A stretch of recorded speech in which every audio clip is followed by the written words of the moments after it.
Hello बच्चों, मैं आपकी उर्मिला टीचर आप सभी का स्वागत करती हूँ। अभी हम पढ़ेंगे इकोनॉमिक्स। उसका हमने फर्स्ट चैप्टर कंप्लीट कर लिया है। उसके क्वेश्चंस भी मैंने टिक करवाए हैं कि आपको कौन कौन से करने हैं, उसके अलावा आपको करने भी नहीं है। आज हम चैप्टर सेकंड भाग 1 यानी शुरुआत कर रहे हैं, इसलिए भाग 1 बोल रही हूँ। उसके जस्ट आगे पढ़ेंगे तो भाग 2, उसके आगे 3, ऐसे इस तरीके से हम इसको कंटिन्यू करते रहेंगे कि जिससे कि आप लोग कंफ्यूज नहीं हो। तो आज हम स्टार्ट कर रहे हैं चैप्टर 2 वृद्धि और विकास के निर्देशक, उसका भाग 1। अब शुरुआत में क्या आती है हमारी प्रस्तावना, यानी उसके बारे में संपूर्ण जो जानकारी दी गई है वो हमें स्टार्टिंग में यानी प्रस्तावना के माध्यम से बता दी जाती है। आर्थिक विकास हासिल करना यह विश्व के सभी देशों का एक सबसे महत्वपूर्ण लक्ष्य है।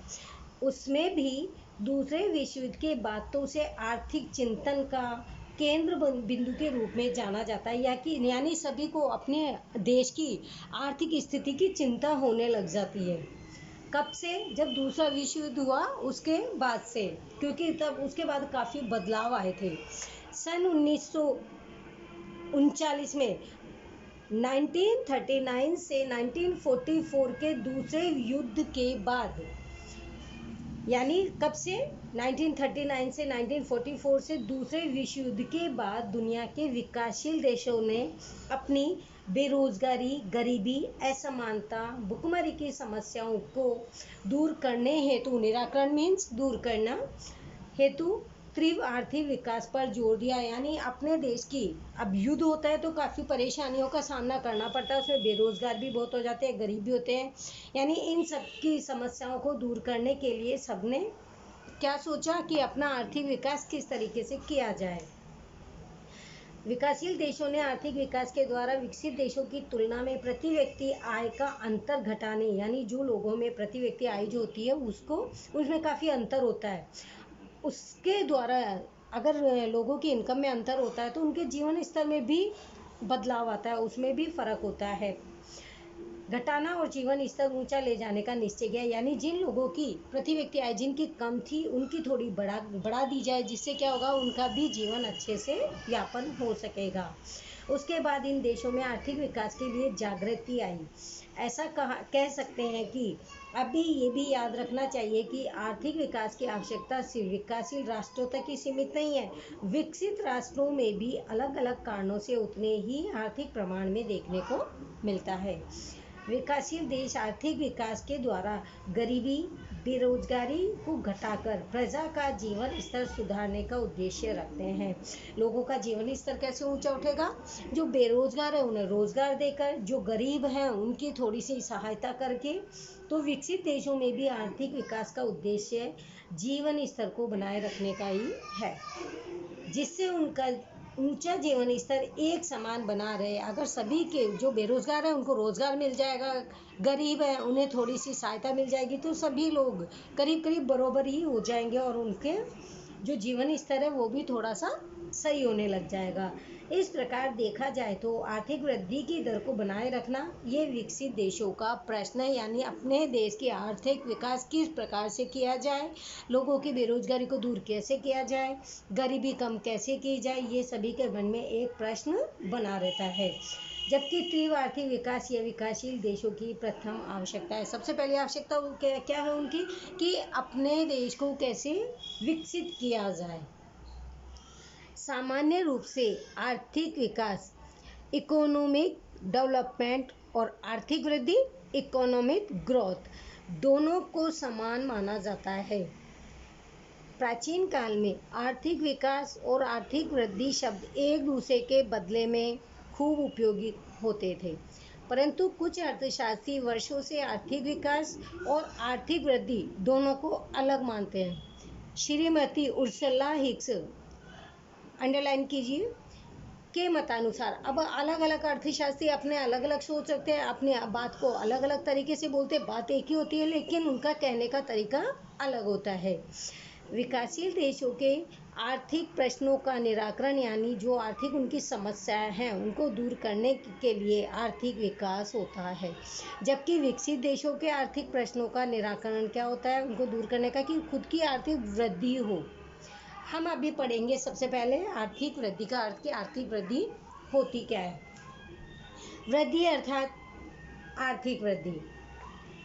आर्थिक वृद्धि का संबंध दीर्घकाल यानी बहुत पहले से अर्थतंत्र में चीज वस्तुओं के कुल उत्पादन में हुई वृद्धि के साथ होता है, यानी कितनी ज़्यादा चीज वस्तुओं का उत्पादन किया है और जितनी ज़्यादा वस्तु उत्पादन की है तो अपने आप ही आर्थिक वृद्धि हो जाएगी, क्योंकि उतनी हम उनको बेच सकेंगे, उसके जरिए पैसे कमा सकते हैं।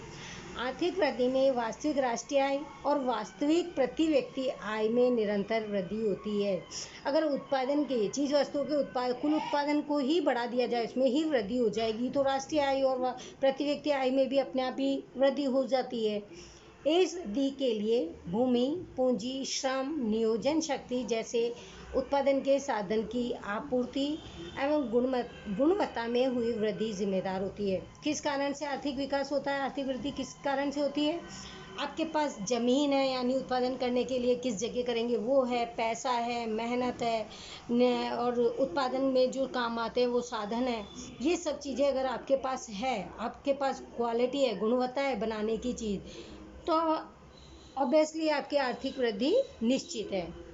दूसरे शब्दों में कहें तो उत्पादन के साधनों की उत्पादकता की वृद्धि भी जिम्मेदार होती है, यानी उत्पादन के साधन ही नहीं, साधन तो हैं आपके पास, लेकिन उसके द्वारा उत्पादकता में वृद्धि किस प्रकार से की जानी चाहिए यह भी आवश्यक होता है। संक्षिप्त में कह सकते हैं कि देश के उत्पादन के साधनों की पूर्ति में और उसकी प्राप्ति में वृद्धि हो एवं साधनों की उत्पादकता की कार्य क्षमता बढ़ती हो, यानी कार्य करने की क्षमता, मेहनत, उसके वास्तविक राष्ट्रीय आय और वास्तविक प्रति व्यक्ति आय लगातार बढ़ती हो तो उसे आर्थिक वृद्धि कहते हैं। आर्थिक वृद्धि किसे कहते हैं? देश के, यहाँ से अंडरलाइन कीजिए, देश के उत्पादन के साधनों की पूर्ति में, अगर आपके पास उत्पादन के साधन हैं और उसकी प्राप्ति में वृद्धि हो तो जितने ज़्यादा उत्पादन करने के साधन है तो अपने आप ही आप उसकी पूर्ति कर सकते हो, उत्पादन बढ़ा सकते हो। साथ में आपके पास कार्य करने की क्षमता भी होनी चाहिए, जिससे क्या होगा, वास्तविक राष्ट्रीय आय और वास्तविक प्रति आय दोनों ही बढ़ती रहती है और इसे ही हम आर्थिक वृद्धि कहते हैं। यहाँ तक अंडरलाइन कीजिए। इस प्रकार आर्थिक वृद्धि परिमाणात्मक परिवर्तन है। आर्थिक वृद्धि अधिक उत्पादन और कुल राष्ट्रीय उत्पादन में प्रति वर्ष हुई वृद्धि को दर्शाती है। हर एक साल में कितनी वृद्धि होती है उसको बताती है, जिसके द्वारा देश की आर्थिक स्थिति का चित्र, यानी उसके द्वारा देश की आर्थिक स्थिति का मालूम चल जाता है कि उस देश की आर्थिक स्थिति इस साल किस प्रकार से रही। दुनिया के दो देशों के बीच आर्थिक स्थिति की तुलना और मूल्यांकन करने में भी उपयोगी होता है, क्योंकि हर एक देश की आर्थिक वृद्धि जब पता चल जाती है तो हम दूसरे देशों की आर्थिक वृद्धि का मूल्यांकन आसानी से कर सकते हैं। अब है परिभाषा। आर्थिक वृद्धि अर्थात राष्ट्रीय आय की वृद्धि दर अथवा वस्तु और सेवाओं के कुल उत्पादन की मात्रा में वृद्धि, यानी अगर जो वस्तुएं हमारे पास जो भी हम उत्पादन करने हैं उन वस्तुओं और सेवाओं में अगर उत्पादन की मात्रा अधिक होती है तो उसे हम आर्थिक वृद्धि कह सकते हैं। प्रजा को अधिक से अधिक वैविध्यपूर्ण आर्थिक वैविध्य यानी विविध प्रकार की वस्तुएं की आपूर्ति करने की देश की शक्ति में दीर्घकाल के लिए हुई वृद्धि, यानी लंबे समय तक लोगों के पास जो भी उन्हें आर्थिक वस्तुएं सेवाओं की जरूरत होती है उनकी पूर्ति। ये कौन कह रहा है? साइमन क्रूडेनेट्स, ये अर्थशास्त्री हैं जो अपने तरीके से बता रहे हैं। अब है आर्थिक वृद्धि की संकल्पना की मर्यादाएं। मर्यादा या सीमाएं एक ही चीज होती है। आर्थिक वृद्धि में सिर्फ परिमाणात्मक परिणामों को ही ध्यान में लिया जाता है, यानी उसके द्वारा जो परिणाम निकलते हैं बदल करके उन्हें ही ध्यान में रखते हैं। सेकंड पॉइंट है, ये सीमाओं में है। आर्थिक वृद्धि में राष्ट्रीय आय की प्रति व्यक्ति आय बढ़ती है। अगर उत्पादन अधिक होता है तो लोगों की राष्ट्रीय आय यानी प्रति व्यक्ति आय भी बढ़ती है और जिससे राष्ट्रीय आय में और आर्थिक वृद्धि में दोनों में ही आय होती है, परंतु सांख्यिकीय मनोवैज्ञानिक रुझान यथावत रहते हैं। थर्ड पॉइंट है, आर्थिक वृद्धि की संकल्पना मर्यादित होती है यानी सीमित होती है। वह सिर्फ उत्पादन में हुई वृद्धि और अधिकता की मात्रा को ही दर्शाते हैं, क्योंकि इन्हीं के कारण इसमें वृद्धि बताई गई है कि प्रति व्यक्ति अगर अच्छी उत्पादकता होती है तो उनके कारण ही हो सकती है, और आर्थिक वृद्धि भी उसके जरिए ही होती है। लोगों के कल्याण और उसमें हुए परिवर्तनों को जानने के लिए, ये फोर्थ पॉइंट है, लोगों के कल्याण और उसमें हुए परिवर्तन को जानने के लिए आर्थिक वृद्धि की संकल्पना अधिक उपयोगी नहीं होती। क्यों नहीं होती? क्योंकि लोगों के कल्याण उसमें हुए बदलाव, अब लोगों में हर एक चीज़ हम उत्पादन करते हैं, लोगों की वस्तु सेवाओं की पूर्ति करते हैं, लेकिन लोगों में बदलाव आता रहता है, परिवर्तन होता रहता है, इसकी हमें पहले से जानकारी नहीं होती, हम इसके बारे में सोच नहीं सकते। ये हमने पढ़ा। अब हम पढ़ेंगे आर्थिक विकास का अर्थ। अभी हमने क्या पढ़ा? आर्थिक वृद्धि का अर्थ। आर्थिक विकास का अर्थ पढ़ते हैं। विकास अर्थात आर्थिक विकास। वर्तमान में एशिया, अफ्रीका, लैटिन अमेरिका के देश आर्थिक विकास के लिए सक्रिय हुए हैं। इसीलिए हमें समझना चाहिए कि आर्थिक विकास वास्तव में क्या है। आर्थिक विकास एक प्रक्रिया है, सतत चलने वाली प्रक्रिया जो हमेशा चलती रहती है। आर्थिक सुख प्राप्त करने का साधन है। आर्थिक सुख प्राप्त करने का साधन क्या है? आर्थिक विकास। जिससे आर्थिक विकास शब्द की एक व्यापकता इतनी अधिक है कि आर्थिक विकास में आर्थिक वृद्धि, आर्थिक सुख और आर्थिक प्रगति भी समाहित होती है।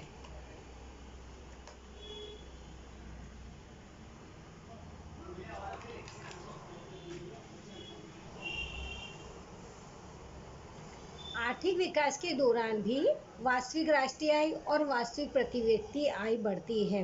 अपने देश का अगर विकास होता है तो देश का विकास किसके जरिए होता है? लोगों के जरिए, यानी मनुष्य के मेहनत करने के जरिए। अब आर्थिक विकास जब देश का होगा तो ऑटोमेटिक ही लोगों की वास्तविक जो प्रति व्यक्ति आय है वो भी अपने आप ही बढ़ जाती है।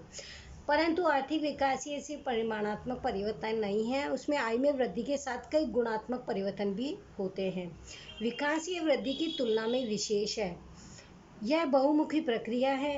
विकास की प्रक्रिया के दौरान देश का आर्थिक और सामाजिक ढांचा भी बदलता है। आर्थिक प्रगति के साथ सामाजिक क्षेत्र में भी प्रगति होती है। सामान्य रूप से राष्ट्रीय आय का ढांचा बदलता है। राष्ट्रीय आय में कृषि क्षेत्र का प्रतिशत योगदान घटता है। उद्योग और सेवा क्षेत्र का योगदान बढ़ता है, क्योंकि आजकल क्या है कि कृषि में ज़्यादा इंटरेस्ट नहीं ले रहे हैं। किस में ले रहे हैं? उद्योगों में। राष्ट्रीय आय में कृषि के प्रच्छन्न बेरोजगार श्रमिकों का अन्य क्षेत्र में रोजगार प्राप्त होता है।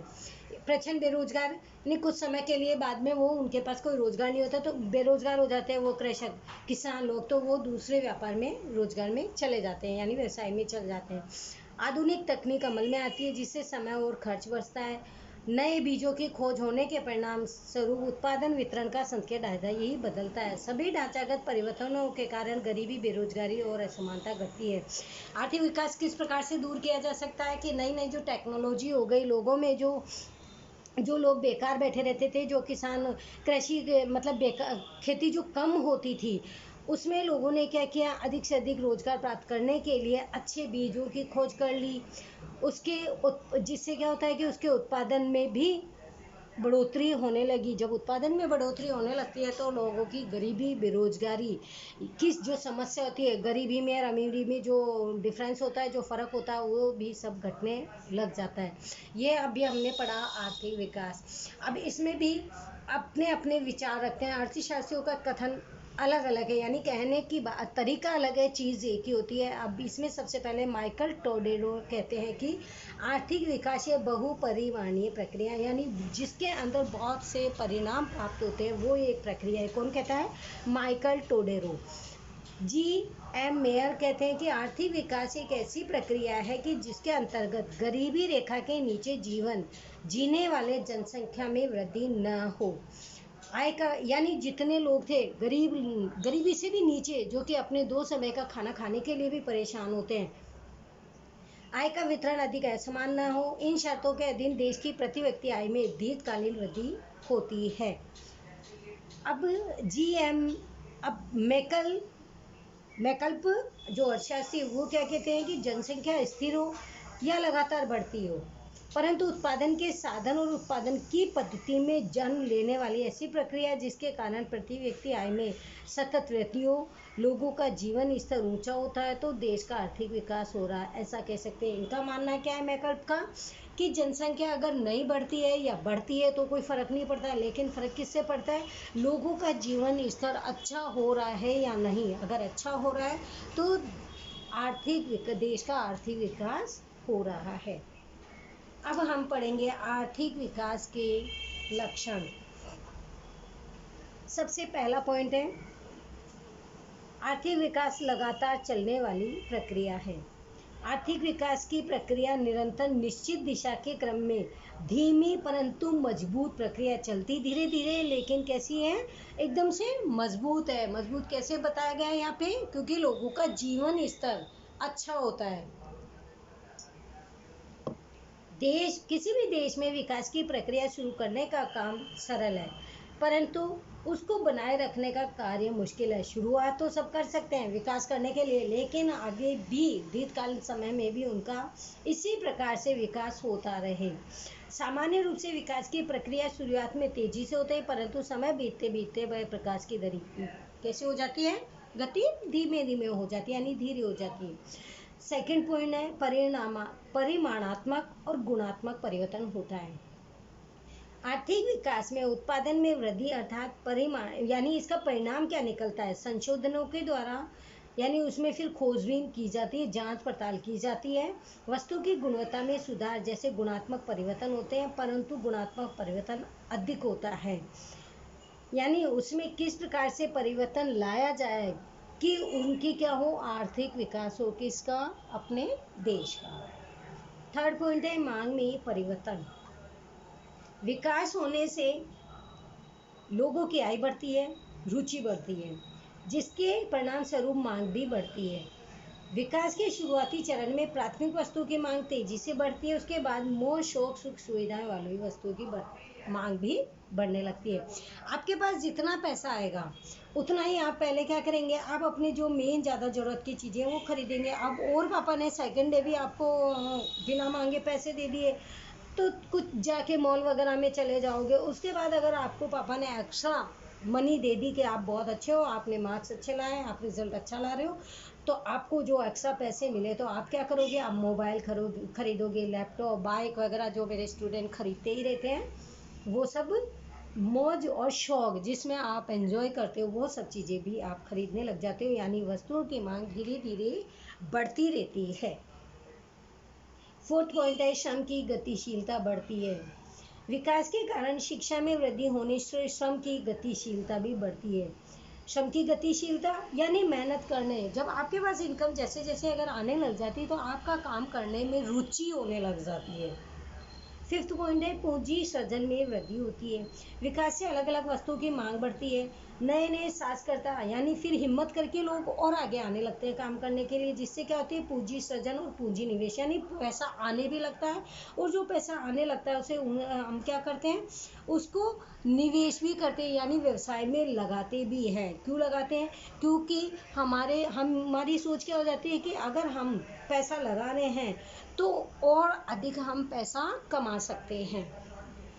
6 पॉइंट है, टेक्नोलॉजी में परिवर्तन होता है। ये सब किसके कारण हो रहा है, अगर हमारा देश आर्थिक विकास कर रहा है तो आर्थिक विकास के कारण लोगों के पास जब पैसा आ जाता है तो ये सब विशेषताएं आ जाती है, ये सब परिवर्तन दिखाई देने लग जाते हैं। विकास होने से 6 पॉइंट हमारा क्या है, टेक्नोलॉजी में परिवर्तन होता है। विकास होने से अग्नि और पानी पर आधारित टेक्नोलॉजी के बदले कोयला और लोहा पे आधारित टेक्नोलॉजी अपनाने से विकास दर तेज होता है, क्योंकि इनमें खर्चा कम होता है। 7 पॉइंट, निश्चित चरण के बाद विकास की प्रक्रिया स्वयंभू यानी स्वयं अपने आप ही लागू होती है, अपने आप ही विकास होता रहता है। अब हम पढ़ेंगे आर्थिक विकास के संकल्प की मर्यादाएं। अभी हमने क्या पढ़ा? आर्थिक विकास के लक्षण। अब पढ़ेंगे हम आर्थिक विकास की सीमाएं, यानी विशेषता क्या थी, लक्षण क्या थे, अब उसकी सीमाएं क्या है। आर्थिक विकास देश की प्रगति को दर्शाती है, यानी आपका देश कितना प्रगति कर रहा है, कितना आगे की ओर बढ़ रहा है, ये सब किससे पता चलता है? देश की स्थिति से, दशा से। आर्थिक बातों की स्थिति को दर्शाती है, परंतु वास्तव में मानव विकास की चर्चा नहीं कर सकती कि मानव का पर्सनली विकास हो रहा है या नहीं हो रहा है। मानव प्रगति का मापदंड भी नहीं बना सकती, क्योंकि हर एक व्यक्ति के जीवन किस प्रकार से वो जीवन यापन कर रहे हैं, उनके जीवन यापन को कोई भी सही नहीं बता सकता, क्योंकि इतनी जानकारी किसी के पास भी नहीं होती। सेकंड पॉइंट है, आर्थिक विकास को आर्थिक वृद्धि की तरह नहीं मापा जा सकता। आर्थिक विकास को मापने का कार्य अधिक कठिन है, क्योंकि आर्थिक विकास में समाज में हुए बदलाव भी शामिल होते हैं, क्योंकि समाज कुछ ना कुछ परिवर्तन करता ही रहता है, जिसको मापने का कार्य खूब कठिन है। क्योंकि ऐसा नहीं है कि अभी समाज में कुछ बदलाव हुए तो लंबे समय तक चलेंगे, नहीं, वो हर 6 महीने 2 महीने जाए उससे भी है, वो अपने आप बदलते रहते हैं। तीसरा है, समाज मीन्स लोग। तीसरा है, आर्थिक विकास होता है तो प्रजा का जीवन स्तर ऊंचा होता है। ये बिल्कुल बात सही है। आज भारत में आर्थिक विकास होने के बावजूद भी प्रजा के जीवन स्तर में अधिक सुधार नहीं हो रहा है, इसलिए विकास अर्थात जीवन स्तर में सुधार ऐसा नहीं कह सकते। कारण कि आज भी लोगों की, एक तो जनसंख्या में वृद्धि हो रही, दूसरा लोगों की आज भी सोच में परिवर्तन नहीं हुआ। वो कुछ लोग ऐसे भी हैं जो पढ़े लिखे हैं, मगर उनको उनके अनुसार काम नहीं मिल पाता है, तो उनका जीवन स्तर कैसे सुधर जाएगा? अगर कोई सीए है, कोई वकील है, कोई डॉक्टर है, अगर उनको अच्छी जॉब नहीं मिल पाती तो उनको उनके अनुसार कार्य नहीं मिलता, और आखिर में क्या करते हैं, लास्ट मोमेंट पे वो या तो किसी स्कूलों में जाके पढ़ाते हैं या फिर एक छोटा सा क्लिनिक खोल के बैठ जाते हैं, जिससे क्या होता है, उनके जीवन स्तर में सुधार नहीं होता है।